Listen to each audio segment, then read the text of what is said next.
leave the professor in. That's fabulous because it brings it all around. It makes the movie not just a war game, but a story. The basic theme of this movie is, who should we trust, the computers or human beings? And the movie starts out with the fact that there are some men who cannot bring themselves to fire missiles in a test. A movie so convincing, the President of the United States stopped a national security meeting to ask his generals, could this actually happen? 1 week later, the answer came back, yes, Mr. President, and it's worse than you think. This is WarGames, the 1983 thriller that didn't just entertain America. It rewrote federal law, changed military policy, and accidentally invented modern cybersecurity. Here are 21 secrets behind the film that changed history. Number 1. The original title was The Genius. Before WarGames became WarGames, it was something entirely different. Back in 1979, two young screenwriters named Lawrence Lasker and Walter Parks had an idea that had nothing to do with computers or nuclear war. They wanted to tell a story about a dying scientist and the only person in the world who truly understood him, a rebellious teenager who was too smart for his own good. They called it The Genius. Lasker had been inspired by a television special hosted by Peter Ustinov that featured several brilliant minds, including the theoretical physicist Stephen Hawking. The image of Hawking, a man whose body was failing him while his mind explored the far reaches of the universe, stuck with Lasker. He found the idea fascinating. What if someone figured out the secrets of existence but couldn't tell anyone? That predicament became the seed of the story. But as Lasker and Parks dug deeper into their research, they stumbled into a world that would completely transform their script. They started meeting hackers. They talked to security experts. They learned about modems and backdoors and the strange new frontier of personal computing. Suddenly, The Genius wasn't just about a scientist and a kid anymore. It was about technology, vulnerability, and the terrifying possibility that a teenager with a computer could accidentally start World War III. Number 2. John Lennon was supposed to play Dr. Falcon. Here's a piece of Hollywood history that almost was. When Lasker and Parks were writing the character of Dr. Stephen Falcon, the reclusive genius who created the WOPR computer, they had a very specific vision. The character was originally written as wheelchair-bound, a direct tribute to Stephen Hawking. And the actor they wanted to play him? John Lennon. Through music mogul David Geffen, the writers made contact with Lennon, and he was interested. Walter Parks later described Lennon as a spiritual cousin to Hawking, someone who existed on a different plane, who saw the world differently than everyone else. The casting would have been extraordinary. But on December 8, 1980, everything changed. Lasker was at his desk, literally writing the first scene where audiences would meet Falcon. He was staring at the November 1980 issue of Esquire magazine, which featured Lennon on the cover, using it as visual reference as he described Falcon's appearance. Then the phone rang. A friend, Lasker later called him a bit of a jerk for the blunt delivery, told him the news. You're gonna have to find a new Falcon. John Lennon had been murdered outside his apartment in New York City. The role eventually went to British stage actor John Wood, who delivered a quietly devastating performance. But if you watch the film knowing this history, you can almost see the ghost of what might have been. A pacifist rock legend playing a man who created a machine of war and then walked away from everything. Number 3. Hollywood executives thought the script was science fiction. When Lasker and Parks finished their screenplay, their producer, Leonard Goldberg, started shopping it around to studios. The reception was brutal. Executive after executive read the script and came back with the same confused question. Is this science fiction? They didn't understand the technology. They couldn't grasp how a kid with a home computer could dial into a military system. It seemed implausible, the stuff of fantasy. Nobody seemed to get it, Goldberg recalled. They didn't understand the technology. But Goldberg knew better. He'd seen the research. He'd talked to the hackers and security experts. He kept telling the studios the same thing. No, it's not science fiction. It's probably science fact. Only one studio believed him. United Artists/MGM. They saw what the others couldn't, that the world was changing, that computers were becoming part of everyday life, and that the vulnerabilities in the script weren't fantasy. They were warnings. The studio gave the project a green light, with a budget of $12 million. It would go on to gross over $125 million worldwide, becoming one of the biggest hits of 1983. All those executives who passed, they watched from the sidelines as a movie they thought was impossible became a cultural phenomenon. Number 4. The original director was fired after 3 weeks. Martin Brest was a rising talent in Hollywood when he was hired to direct WarGames. He'd later go on to make Beverly Hills Cop, Midnight Run, and Scent of a Woman. But WarGames wasn't meant to be his film. Brest spent 1.5 years in pre-production, developing his vision for the movie. But his vision clashed repeatedly with the writers and producers. Brest wanted the film darker. He wanted the main character, David Lightman, to be college-aged rather than a high schooler. The writers pushed back hard. Walter Parks was adamant. A kid who skulks around electronic equipment at 21 or so is just not charming. The arguments grew more frequent. Then, one day, Lasker and Parks noticed something strange. Brest stopped fighting with them. He just told them to try things their way. As soon as he hung up the phone, Parks knew what was coming. If they're not fighting with us, we're fired, he thought. And sure enough, about a half hour later, we got the call. But it wasn't the writers who were fired, it was Brest. 3 weeks into filming, the studio let him go, citing creative differences. John Badham, fresh off the success of Saturday Night Fever, was brought in to replace him. Remarkably, several scenes Brest shot remain in the final film, including the sequence where David visits his hacker friends for advice. If you know what to look for, you can actually spot the difference in the frame lines between old and new footage. Number 5. The director lost a race and had to sing to the crew. When John Badham took over as director, he inherited a mess. Matthew Broderick and Ali Sheedy, the film's young stars, were terrified. They'd been working under Brest's dark, intense vision, and now they had a new director with a completely different approach.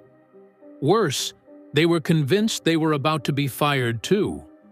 Badham later described them as stiff as boards when they first came onto his set. The director knew he had to do something to break the tension. He shot 12 to 14 takes of the first scene just to loosen them up, but it wasn't enough. So Badham came up with a different plan. He challenged Broderick and Sheedy to a race around the soundstage. The loser would have to sing a song in front of the entire crew. Badham lost. Whether he threw the race deliberately or genuinely couldn't keep up with 2 actors in their early 20s, he never said. But he stood in front of the crew and belted out The Happy Wanderer, the silliest song he could think of. Valderi, Valdera, Valderi, Valdera, ha, ha, ha, ha, ha, ha, ha. The ice was broken. Broderick and Sheedy relaxed, and Badham got the lighter, more playful performances he needed. The entire tone of the film shifted in that moment, from the grim thriller Brest had envisioned to the charming, suspenseful adventure audiences fell in love with. Number 6. The Jeep crash was a complete accident. Near the climax of WarGames, there's a tense sequence where David, Jennifer, and Dr. Falcon arrive at the NORAD facility in a Jeep. The vehicle approaches the security gate, and then chaos. The Jeep flips over. According to director John Badham, that wasn't supposed to happen. The Jeep was supposed to drive straight through the gate. But during filming, something went wrong. The vehicle hit the barrier at an unexpected angle and tumbled. Rather than reshoot the expensive stunt, Badham did what great directors do. He adapted. The production team wrote a new sequence around the accident. They added scenes of the characters running from the overturned Jeep and making their way down a tunnel on foot. The botched stunt footage stayed in the film. Watch that scene knowing it was never planned, and you'll see it differently. The panic on the actors' faces as they scramble away from the vehicle? Some of that might be genuine surprise. Hollywood is full of happy accidents, moments where things go wrong and the filmmakers turn mistakes into magic. The Jeep crash in WarGames is one of the best examples. A disaster that became one of the film's most memorable action beats. Number 7. It was the most expensive movie set ever built. The NORAD War Room in WarGames is one of the most iconic sets in film history. A massive, cavernous space filled with giant screens, blinking lights, and military personnel tracking the apocalypse in real time. Building it nearly broke the budget. Estimates vary on exactly how much it cost. The commonly cited figure is $1 million, which would have made it the most expensive set ever constructed at the time. But according to a 1983 promotional featurette produced shortly before the film's release, the actual cost was over $4.5 million. Either way, it was unprecedented. And here's the remarkable part. The filmmakers had no idea what the real NORAD command center looked like. Initially, NORAD had granted permission for the producers to use their facilities on a limited basis. But after reviewing the script, the military changed their minds. They felt the film was an inaccurate portrayal of their operations, and they pulled access entirely. So the production designers had to imagine what the nerve center of America's nuclear defense might look like. They dreamed big. They built a war room that was sleek, imposing, and terrifying. Everything a Cold War audience imagined when they thought about the people with their fingers on the button. In the DVD commentary, director John Badham revealed an ironic truth. The actual NORAD command center wasn't nearly as elaborate as what they built. He called the set NORAD's wet dream of itself. After the film came out, tourists visiting the real NORAD constantly asked to see the impressive computer rooms from the movie. They were disappointed to discover the reality was far more mundane. Number 8. The military was embarrassed by their own facility. WarGames created an unexpected problem for the actual NORAD facility. After the film became a massive hit, visitors on official tours started comparing what they saw to what they'd seen in the movie. The real command center, with its older equipment and less dramatic presentation, couldn't compete with Hollywood's version. People were genuinely disappointed. The film's influence on public perception was so strong that it actually drove technological upgrades at NORAD. In the years following the movie's release, color displays, mostly on Sun workstations, started replacing the older equipment. Part of this was natural technological evolution, but part of it was driven by the need to meet expectations that a fictional film had created. It's a strange kind of feedback loop. A movie imagines what a military facility might look like. The public adopts that image as reality, and then the actual military feels pressure to match the fiction. WarGames didn't just entertain audiences. It raised the bar for what Americans expected their defense infrastructure to look like. Number 9. The WOPR computer was made of wood. The WOPR, War Operation Plan Response, is the heart of WarGames. It's the artificial intelligence that can't tell the difference between simulation and reality. The machine that nearly starts World War III while trying to win a game. On screen, it looks like the most advanced computer ever built. A massive wall of technology with displays tracking every possible nuclear scenario. In reality, it was made of wood. The WOPR was constructed in Culver City, California, built from plywood and painted with metal finish paint to give it that high-tech sheen. The effect was convincing enough to fool audiences, but the illusion went even deeper. Those mesmerizing blinking lights that gave Whopper its personality? They came from an audio-control C101 equalizer, the kind of device you'd find in a stereo system, with lights that pulse in response to music. Director John Badham wanted the computer to feel alive, and those dancing lights accomplished exactly that. But here's the most impressive trick. Inside the wooden shell sat special effects supervisor Michael L. Fink with an Apple II computer. As the crew filmed the displays, Fink manually entered information that drove the countdown timer and other readouts. Every dramatic moment where WOPR displays casualty figures or ticks down to nuclear war, that was a guy sitting inside a wooden box, typing on an Apple II. Sometimes the most convincing movie magic comes from the simplest solutions. Number 10. Matthew Broderick practiced video games for 2 months. The opening of WarGames shows David Lightman absolutely dominating at Galaga in a crowded arcade. It's a perfect character introduction.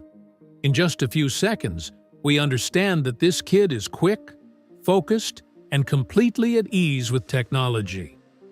Making that scene look effortless required serious effort. The studio had arcade machines delivered directly to Matthew Broderick's home, both Galaga and its predecessor, Galaxian. For 2 months before filming began, Broderick practiced obsessively. He needed to look like someone who'd spent countless hours in arcades, someone for whom the joystick was an extension of his hand.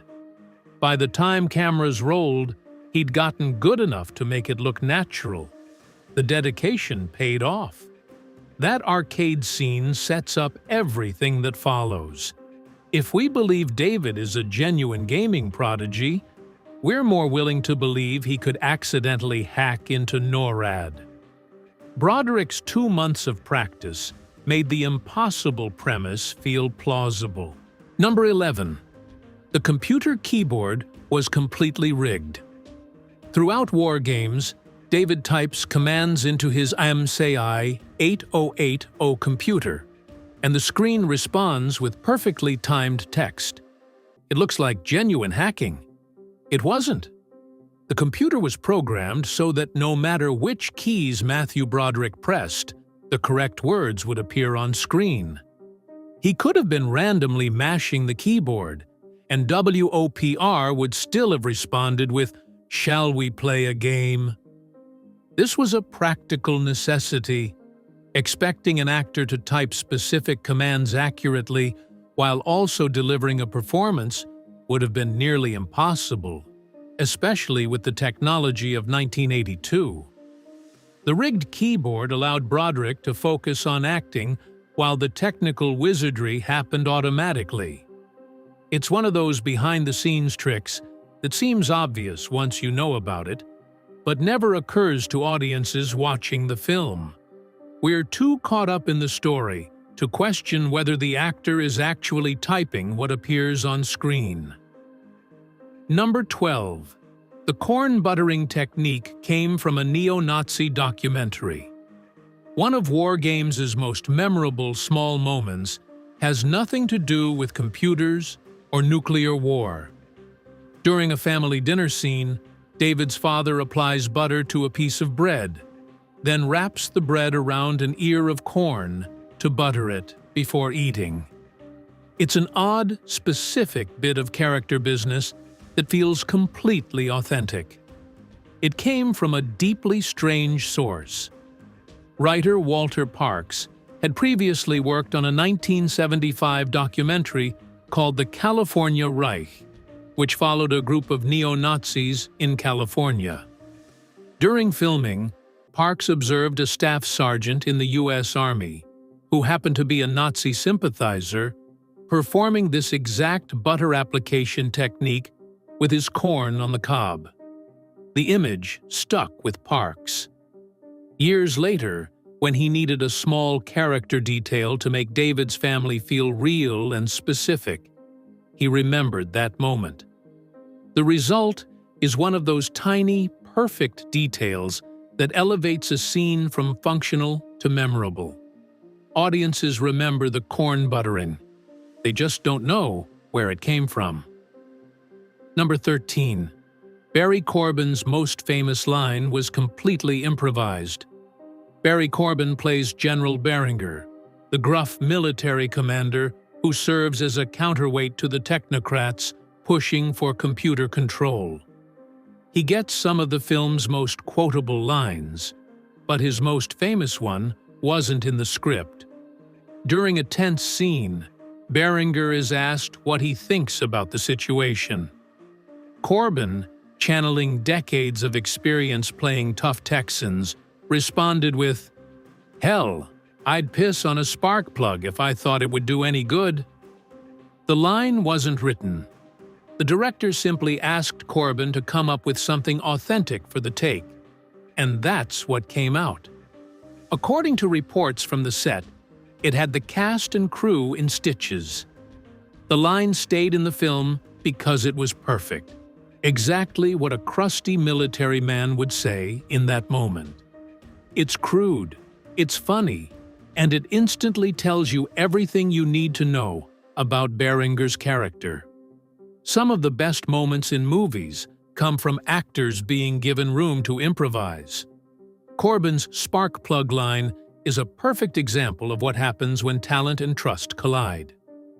Number 14.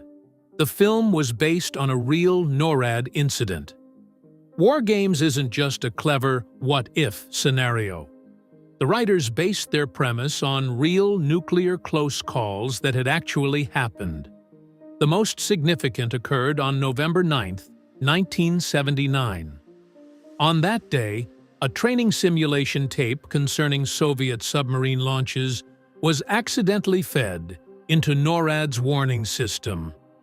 For 6 terrifying minutes, the American military complex believed the country was under nuclear attack. Bombers were scrambled, crews prepared for retaliation. The entire defense apparatus shifted into high alert. It was only after the PAVE-PAWS early warning radar system failed to detect any actual Soviet missiles that the military stood down. The attack wasn't real. A training exercise had been mistaken for the genuine apocalypse.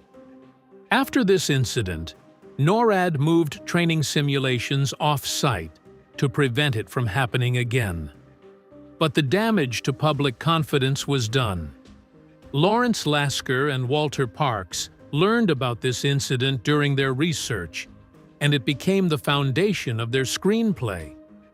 The scene in the movie where Joshua feeds false data about Soviet submarines to NORAD operators? That's directly inspired by what happened in 1979. WarGames wasn't science fiction. It was dramatized history. Number 15. The WOPR name was a hamburger joke. The fictional WOPR computer got its name from a real military computer and a director with a sense of humor. In the late 1970s, NORAD actually used a computer nicknamed WarGR to predict war strategies. When director John Badham learned about this, he thought the military's official naming conventions were boring and didn't communicate anything useful to audiences. He decided to create his own version of the joke. WOPR, War Operation Plan Response, was designed to sound like Whopper, the famous Burger King sandwich. BRGR becomes WOPR. Burger becomes Whopper. It was a subtle bit of wordplay that most audiences never caught, but it gave the film's terrifying artificial intelligence a name that was secretly playful.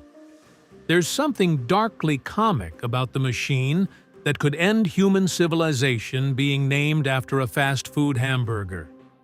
It captures the absurdity of the Cold War, the idea that total annihilation was being managed by systems with silly acronyms, operated by people who probably ate lunch at their desks while planning for Armageddon. Number 16.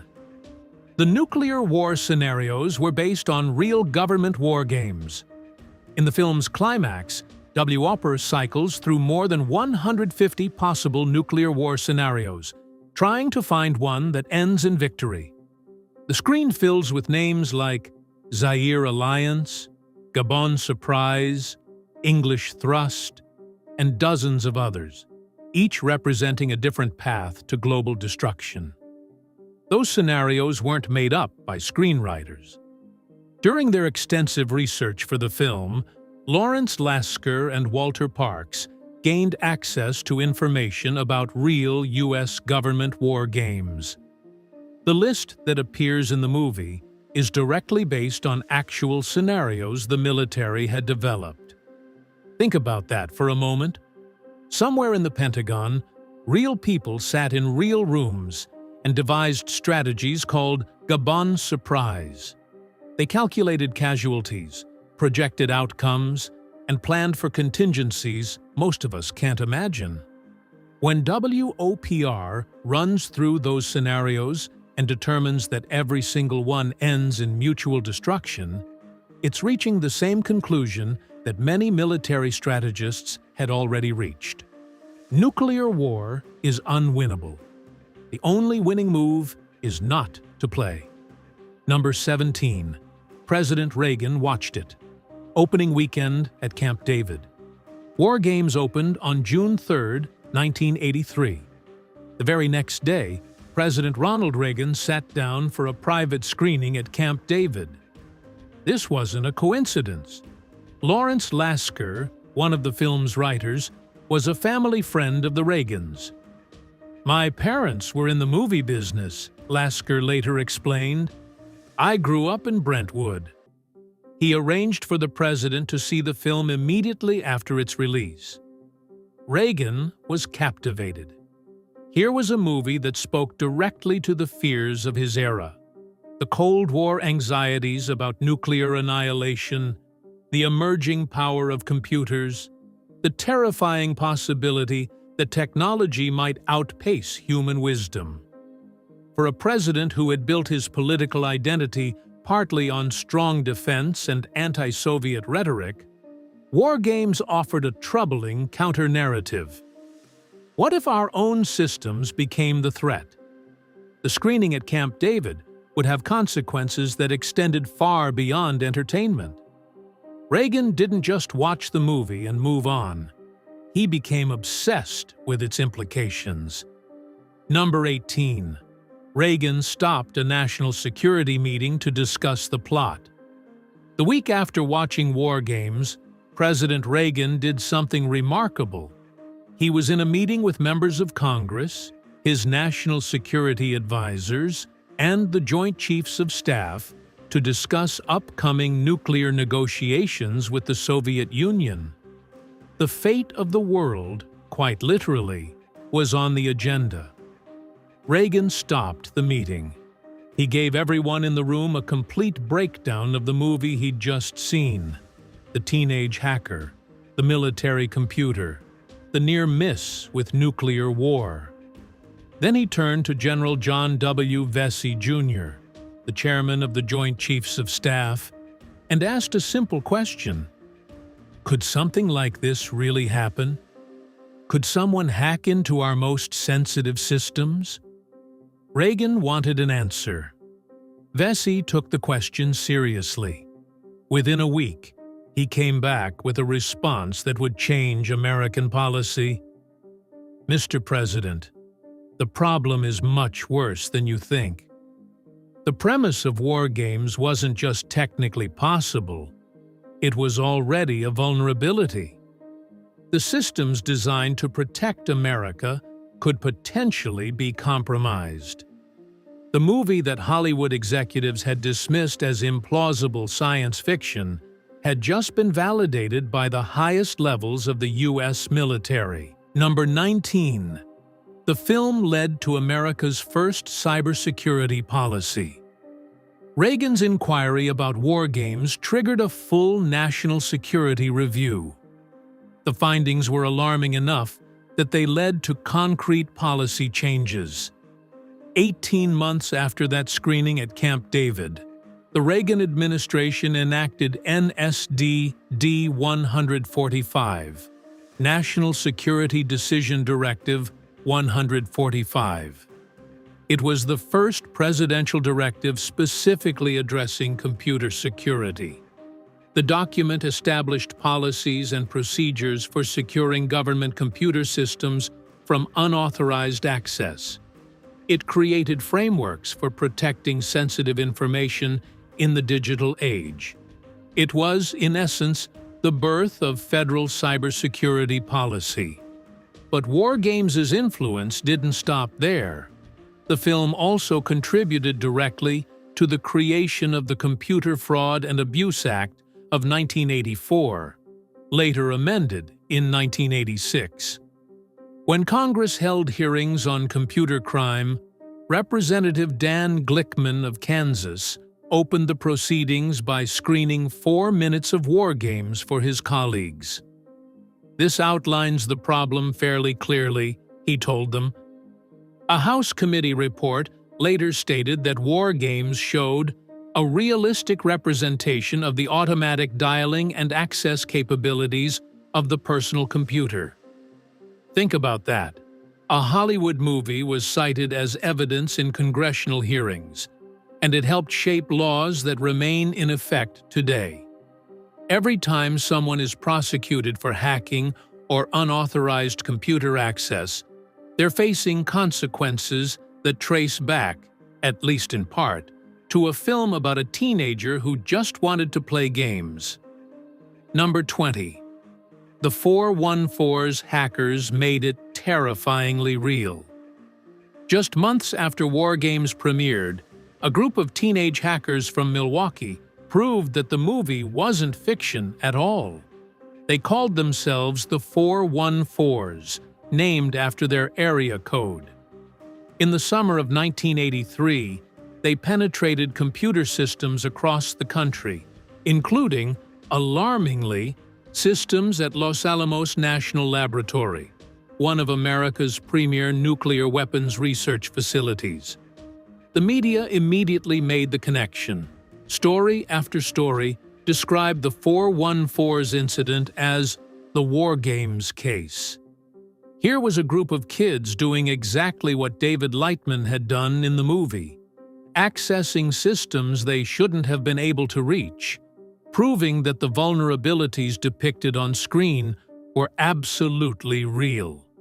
The 414's became celebrities. Neil Patrick, one of the group's members, appeared on the cover of Newsweek. The case helped fuel the growing public conversation about computer security and contributed to the legislative push that produced the Computer Fraud and Abuse Act. What made the situation even more surreal was the timing. The 414s had actually begun their hacking activities before WarGames was released. They weren't inspired by the movie. They were living it. The film and reality had converged in a way that terrified policymakers and fascinated the public. Suddenly, the idea of a teenager accidentally starting a war didn't seem so far-fetched. Number 21. Modem sales jumped 500% and a new word was born. WarGames didn't just change policy, it changed culture. In the months following the film's release, sales of computer modems jumped by approximately 500%. Bulletin board system operators reported unusual spikes in activity, with at least one attributing the surge directly to WarGames, introducing viewers to the concept of connecting computers via telephone lines. For millions of Americans, this was their first exposure to the idea that computers could talk to each other. The film made concepts like hacking, backdoors, and remote access accessible to mainstream audiences. It demystified technology while simultaneously revealing its dangers. The movie also gave the world a new word, the technique David uses to find computer systems, automatically dialing every number in a given area code to see which ones connect to computers, became known as war dialing. Before the movie, hackers had called it demon dialing or hammer dialing. After WarGames, the new name stuck. The term later evolved into war driving, the practice of driving around searching for wireless networks, showing how the film's linguistic influence extended into the Internet age. But perhaps the most remarkable testament to the film's impact came in theaters on opening weekend. When Whopper finally learns the lesson that nuclear war cannot be won, when it declares that the only winning move is not to play, audiences broke into spontaneous applause. In 1983, at the height of Cold War tensions, with nuclear weapons pointed in both directions across the globe, a computer in a movie had articulated what many people felt but couldn't express. The only winning move is not to play. It was a message that resonated then, and it resonates now. WarGames was made for $12 million and grossed $125 million worldwide. It earned 3 Academy Award nominations, including Best Original Screenplay. Roger Ebert gave it 4 stars and called it an amazingly entertaining thriller. But the numbers and awards don't capture what made this film special.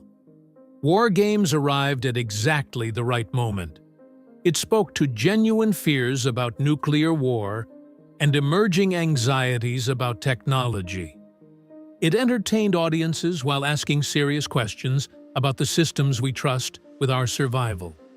And then it reached beyond entertainment to shape actual policy, actual law, and actual culture. The film launched careers. Matthew Broderick became a star. Ali Sheedy became a star. John Badham cemented his reputation as a director who could deliver both thrills and heart. It spawned video games, inspired other films, and created a template for the techno-thriller genre that filmmakers still follow today. But more than anything, WarGames captured a truth that remains relevant 4 decades later. Technology is only as wise as the people who use it. A computer can run 1,000,000 simulations. It can calculate every possible outcome. But it takes human judgment to know when the game isn't worth playing. The only winning move is not to play. In 1983, A movie taught America that lesson. We're still learning it today.